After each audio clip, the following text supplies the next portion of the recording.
आपण काहीतरी नवीन शिकलो, ती गोष्ट लक्षात कशी ठेवायची यासाठी हे वाक्य, तपस्वी स्थिर मनाने आयुष्यभर बाहेर. बघा, तपस्वी पुरुष असतात जे ह्याच्यात जाऊन बसतात, जंगलामध्ये जाऊन काय करायला बसतात? तपस्या. Very good. तपस्या करायला बसतात आणि त्यांचं मन कसं असतं? स्थिर, शांत. म्हणून हे वाक्य तुमच्या चांगलं लक्षात राहील. तपस्वी स्थिर मनाने आयुष्यभर बाहेर. कारण ते घरात तपस्या करत कुठेतरी जंगलात, डोंगरावर, हिमालयात जाऊन ते तपस्या करतात. मग ह्या वाक्यावरून कुणी अंदाज करू शकते काय असणार आहे यात?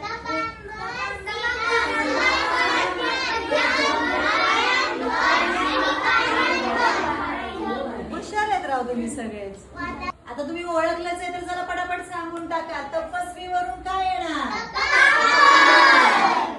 तपांबर. काय आहे तपांबर? कशामध्ये येतं हे सगळं? वातावरणाचे थर जे आपल्या पृथ्वीच्या बाहेरून आहे. वातावरणाचे थर. पहिला थर आहे दुसरा स्थितांबर.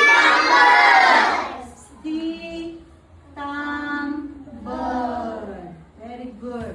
तिसरा मध्यांबर. छान. चौथा ओझोन. ह्या दोन्हीच्या मध्ये ओझोन वायूचा थर. ओझोन ह्याच्यामध्ये घ्यायचं नाही, अंबर अंबर लक्षात ठेवायचं. आयुष्यभर वरून घ्यायचं आयनांबर. आयनांबर. बरोबर. आयनांबर.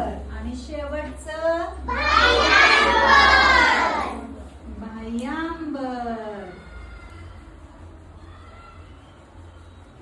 हे झाले आपल्या हवेचे थर. आणि लक्षात ठेवण्यासाठी सिक्वेन्सने की आधी कुठला थर, नंतर कुठला थर, शेवटचा कोणता थर, त्यासाठी हे वाक्य एकदा माझ्या मागे म्हणा. तपस्वी स्थिर मनाने आयुष्यभर बाहेर